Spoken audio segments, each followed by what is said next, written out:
Shalom. We're in the 26th chapter of Genesis, picking up where we left off last week, studying the life of Yitzhak. It says there was a famine in the land, aside from the previous famine that had occurred in the days of Abraham. I'd like to note this is also aside from the later famine that is the precursor to our people going down to Mitzrayim.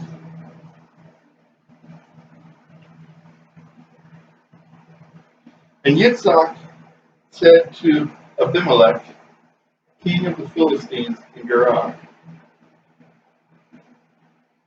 or Yitzhak went to Abimelech, king of the Philistines in Gerar. Yehovah had appeared to him and said, do not go down to Mitzrayim. Stay in the land which I point out to you. Reside in this land, and I will be with you and bless you. I will assign all these lands to you and to your heirs, fulfilling the oath that I swore to your Abba Abraham. I will make your heirs as numerous as the stars of heaven, and assign to your heirs all these lands, so that all the nations of the earth shall bless themselves by your heirs. There's several things going on here that we need to take note of.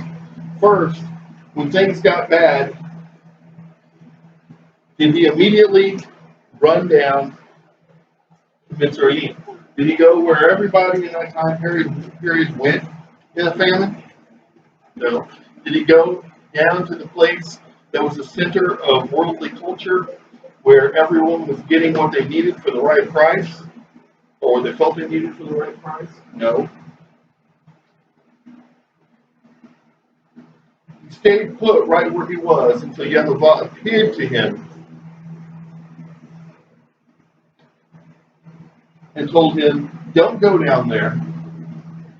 Instead, go over here. If you go over here and you reside where I tell you to reside, then I'm going to honor the promise that I gave to Abba Abraham.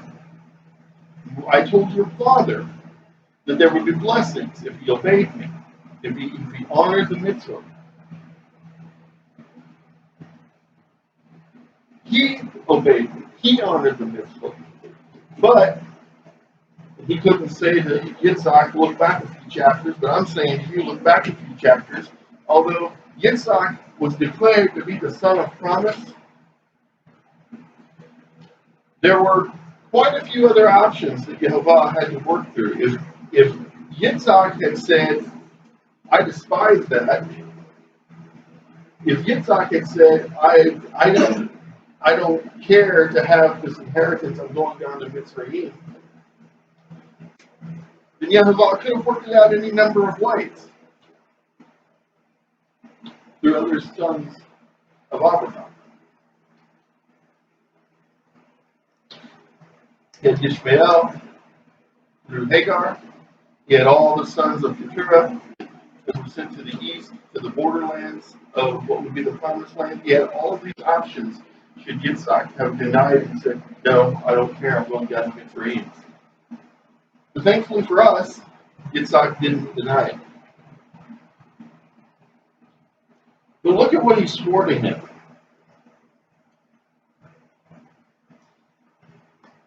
Reside in this land, and I will be with you and bless you. Part of the Abrahamic covenant. I will assign all these lands to you and to your heirs. That's the Abrahamic covenant. Fulfilling the oath that I swore to your Abba Abraham, I will make your heirs as numerous as the stars of heaven.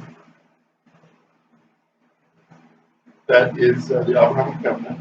And assign to your heirs all these lands. Abrahamic covenant. And here's the interesting thing to me. So that all nations of the earth shall bless themselves by your heirs. Plural. I went back and I looked at the Hebrew when I noticed this, and I was studying through it.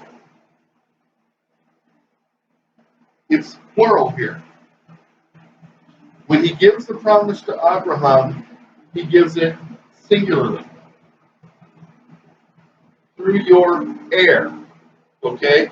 And I know there are a great number of especially mainline preachers who will tell you that he's talking specifically here about Mashiach. But that's not what he says to Yitzhak. To Yitzhak, he says, to your heirs, meaning a bloodline, meaning descendants, multiple. Okay? And who issued from Yitzhak? And of course, the first thing we say is, oh, it's Israel, Yaakov. He descended from Yitzhak. But we need to also look at the fact that Esau descended from Yitzhak. And that Esau also had heirs. And so we have to look at the wording of the promise here. We have to look at the wording of the promise here because although we get to a point where later where we talk about the birthright and inheritance and what have you, that's looking through man's eyes.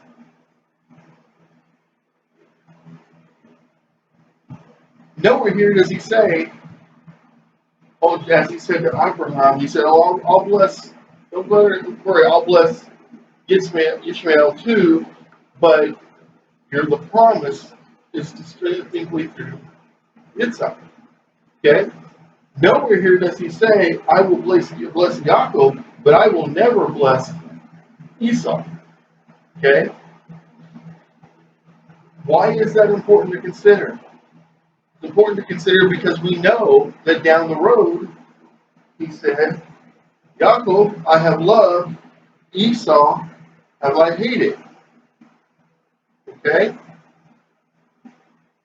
So there's two sides of that we're going to have to look at when we get there. We're going to have to figure out why did he love Yaakov and hate Esau? Was it because the blessing was only put on Yaakov and not on Esau? Or was it because of the choices of Yaakov and Esau? Inasmuch as Abraham obeyed me and kept my charge, my commandments, my laws, and my teachings. Think about that. He doesn't say, inasmuch as you have obeyed me and kept my charge and commandments, my laws, and my teachings. He says, inasmuch as your father, to whom I first gave this covenant, has obeyed me and kept my charge, my commandments, my laws, and my teachings. Now, isn't that interesting? Okay? Because there's this whole movement I've been running into for years. Actually, the first time I ran into it was we were told that we were a cult when we were in Lafayette because we believe that sin is inherited. Okay? And my argument was if sin is not inherited through the Father, then why is everyone born after Adam, and why is everyone born after him born into sin? It has to be inherited.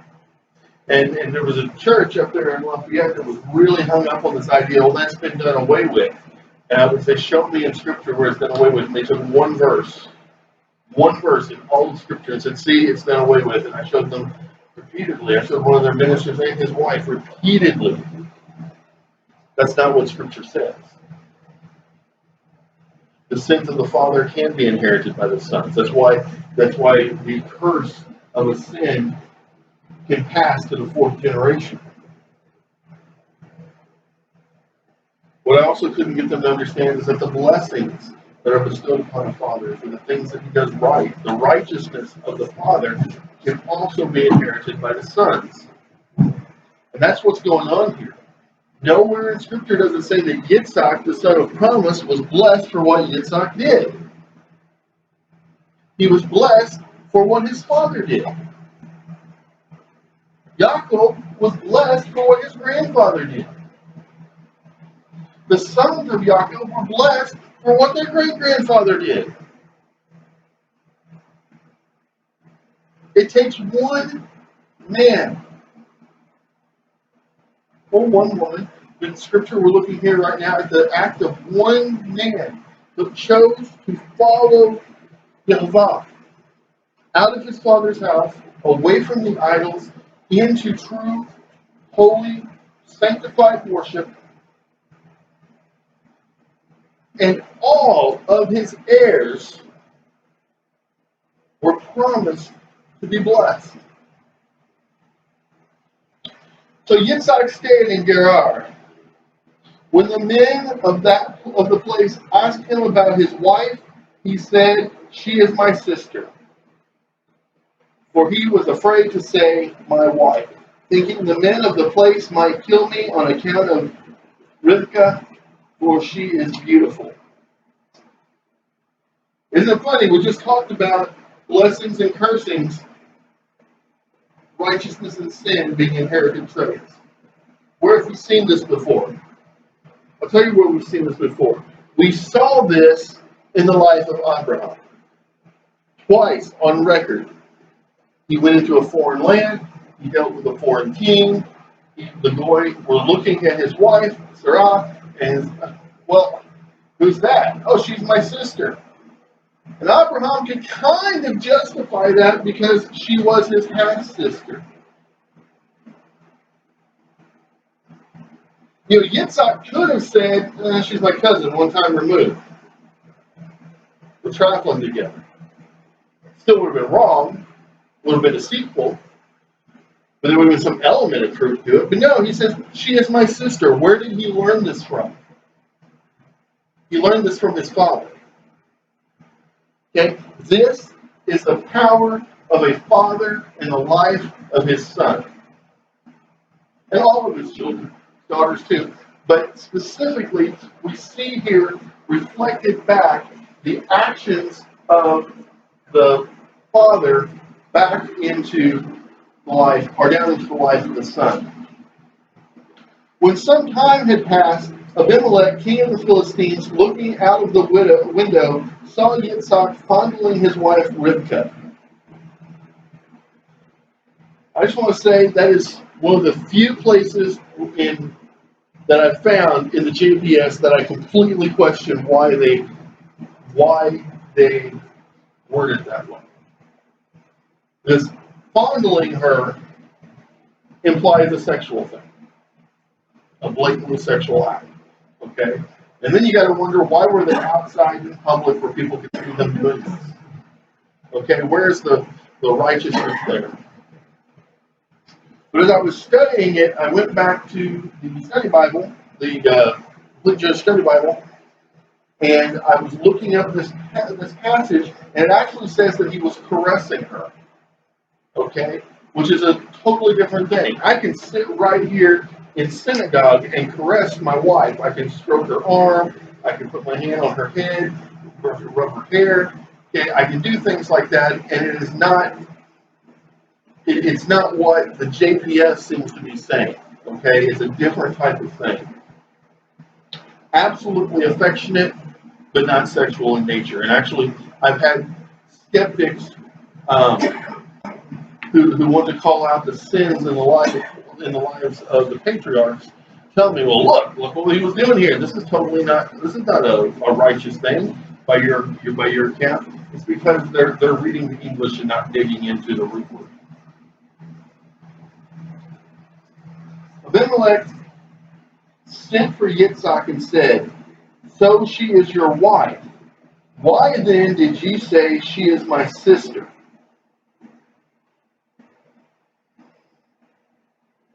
Yitzhak said to him, "Because I thought I might lose my life on account of her."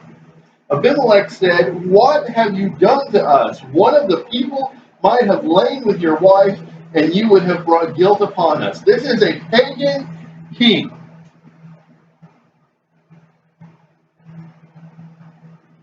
This is an unbelieving man. This is a man who probably had seen in the life of Abraham as he was traveling around great and powerful things, and he knew that this was the son of Abraham.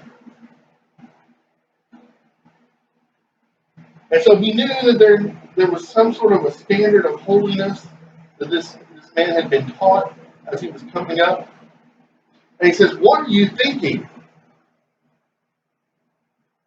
You could have caused one of my people to sin against your God, your Elohim, who has a righteous standard, and we could have been punished." I'm not saying this man was a Jew. I'm not saying this man had come into covenant. I'm not saying he had done the Hebrew and crossed over. I'm saying he recognized the right behavior of a man who calls himself by the name of Elohim of Abraham.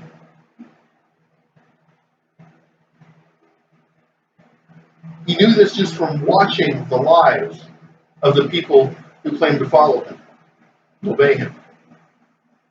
And he knew that this was not acceptable. You know what I wish Abimelech had said, and maybe he did, maybe it's just not recorded. I wish he'd looked at him and said, "You coward. You coward. You would lie and say this was not your wife to protect your life. You should be protecting your wife with your life." Abimelech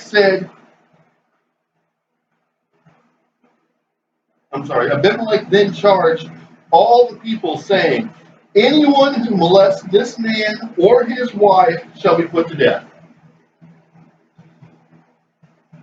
You know, I have this feeling if Yitzhak had come into Gerar, had talked to Abimelech, had said, "Oh, by the way, I am the son of Abraham, I am a follower of Yehovah, and this is my wife," I believe Abimelech probably would have made that same decree right then. Would have said, This is the son of Abraham. You touch him, you die. By the way, that's his wife. You touch her, you die. All Yitzhak had to do was trust in Yehovah to honor Abraham. Yitzhak sowed in that land and reaped 100-fold the same year. It's not bad for a first harvest. Yehovah blessed him, and the man grew richer and richer until he was very wealthy.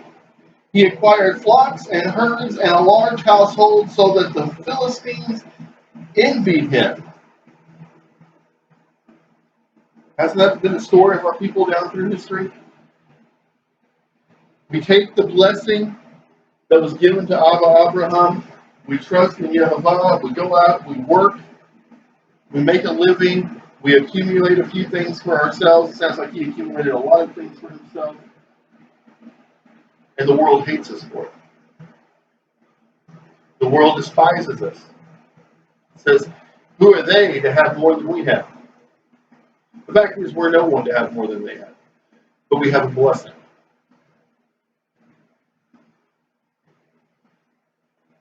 It says that the Philistines envied him. That's something we have to be careful of as we're counting our blessings. Let one of our blessings, hopefully, that we pray for be that we do not provoke to envy the goy, unless it is in such a manner that Yehovah is going to use it to turn that goy to himself.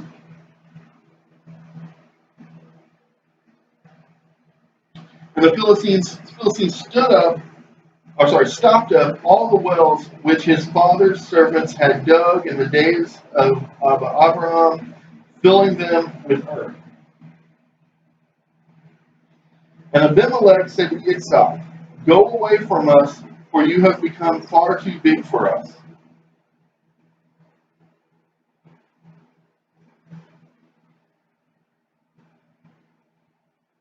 You know, some people would say that was quite deceitful. They saw him, how he was being blessed. They were envious. Abimelech has his people go out and fill out the wells and say, get up, get up, get out of this place. But here's the thing. They were only there as guests.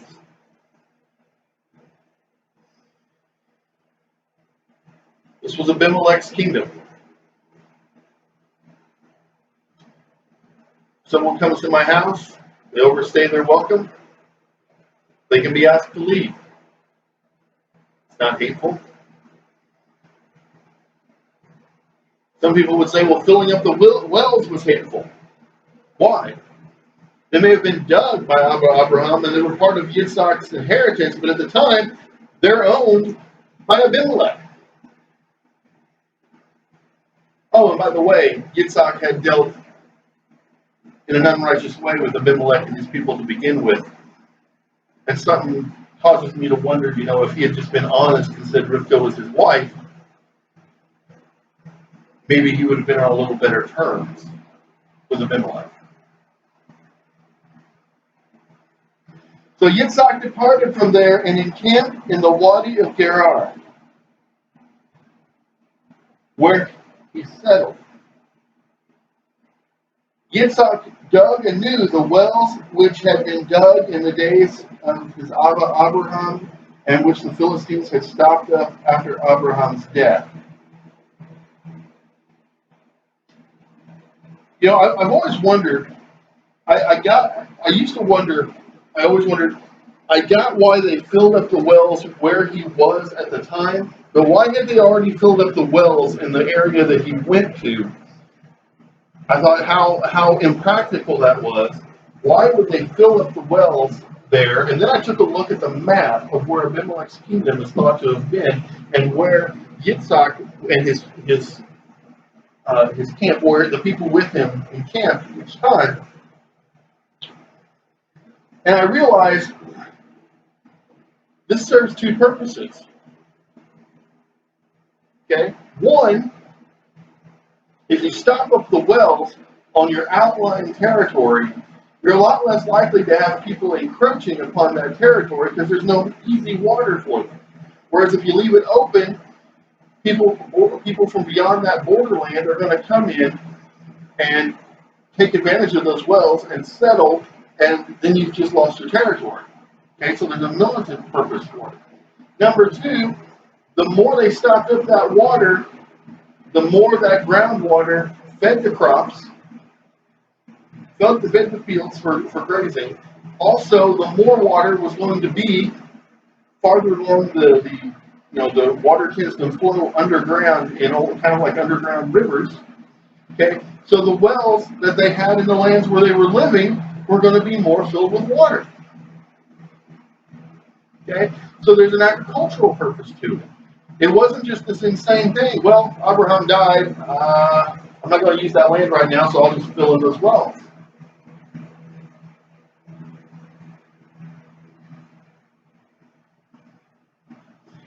And he gave them the same names that his Abba had given them.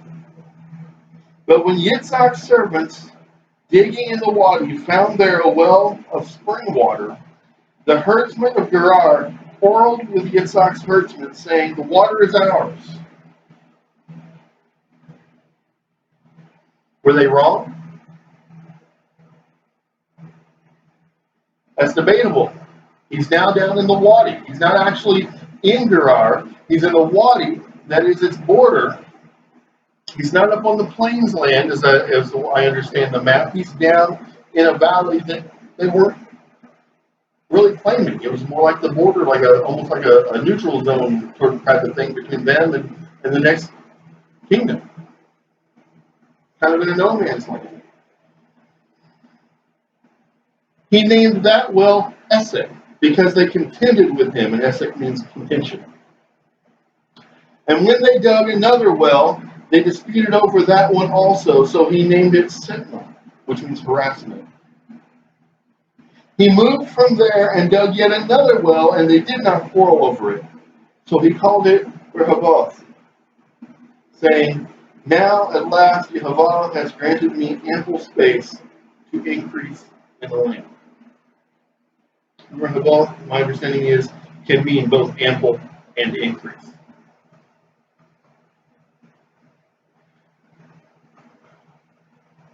You notice something he didn't do? He didn't say, oh, finally, I've done something that they like.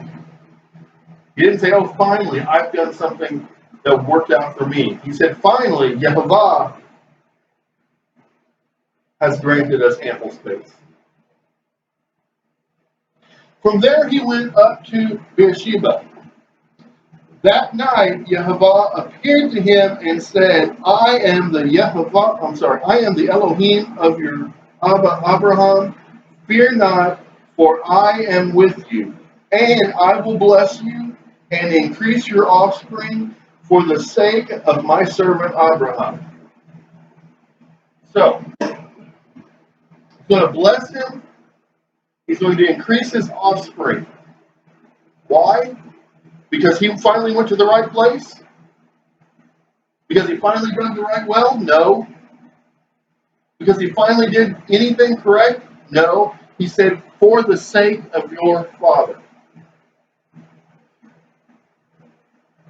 I'm telling you, gentlemen, speaking to every man here, but especially the two of you who aren't fathers yet, but probably will be someday, this is a lesson. It's a beautiful lesson, and it's also a hard lesson to swallow, hard pill to swallow. The things you do will impact your children's lives and your grandchildren's lives and your great-grandchildren's lives more than the acts and the decisions of any other person. So he built an altar there and invoked Yehovah by name. I remember the first time I ever read this. I didn't know a great deal about Jewish culture. I didn't even know that I was ethnically Jewish, but I knew that modern Jews, at least what I knew of them, the Orthodox and the ultra-Orthodox, did not invoke him by name, and even said that the name had been lost. And I remember reading this and saying, where did the rule come from then that we're not allowed to invoke his name? And what a sad thing it is that we don't have. And today I can tell you where that rule came from. It was to protect the name from being blasphemed by the Goyim. It was never supposed to be kept from the people, from the Jews, from Israel. And I can tell you it's not a sad thing anymore, because the sacred name has been found.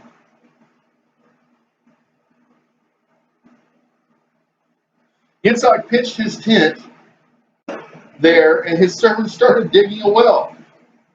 And Abimelech came to him from Gerar with Ahuzah, his counselor, and Phicol, chief of his troops. So he brought his advisor and his general with him.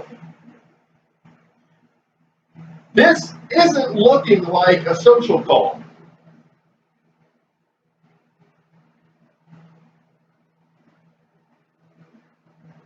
Think about that. If you got a king you've kind of been associated with, and he kicked you out of his country, and then these people kicked you out of his borderland, and you're finally someplace that he doesn't claim, and he shows up again with his political council and his general, what do you think's about to happen? You think they're coming over for dinner?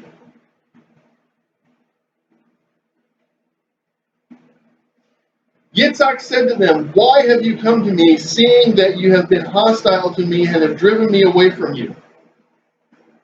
And they said, we now see plainly that Yehovah has been with you, and we thought, let there be a sworn treaty between our two parties, between you and us.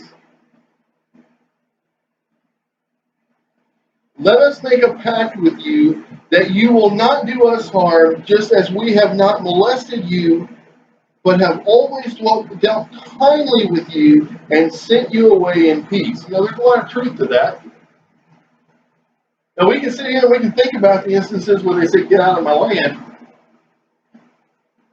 But what about the instance where he had been lying to the entire kingdom, and they said, you know what? We're just going to let this go. Go in peace. Go over here. Do your, raise your herds. Farm all you want to. What about the times when they say get completely out of the land and he stayed there kind of in the borderland that they kind of claimed and kind of didn't?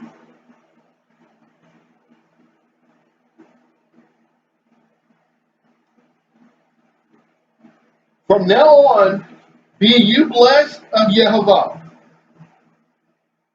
Now think about that. This is not a believer, not a true believer. This is a pantheistic pagan king who probably got worshipped himself by his people to some degree, whose name literally means father of kings. So maybe you can think a little bit about what that means as far as his ability to call up an army and wipe Yitzhak and his people out. And he says, from now on, be you blessed of Yehovah. In other words, he says, I want no more contention with you. I've seen that you're blessed. I'm not going to come against you. Be blessed by your Elohim. Just let there be peace between us.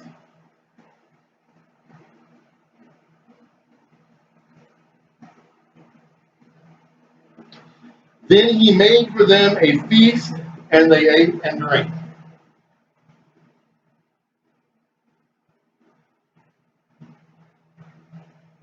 I think the very fact that making them a feast to eat and drink was an option other than being wiped out is a sign of the blessing that was upon him. Early in the morning they exchanged oaths. Yitzhak then bade them farewell, and they departed from him in peace. That same day Yitzhak's servants came and told him about the well they had dug, and said to him, we have found water. He named it Sheba.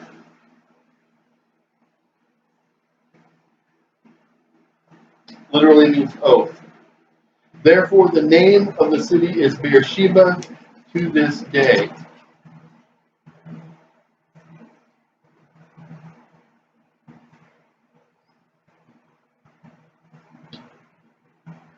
Remember, this book was written hundreds of years after these events. But the city still bore the name of the well that was dug by the servants of Yitzhak, son of Abraham.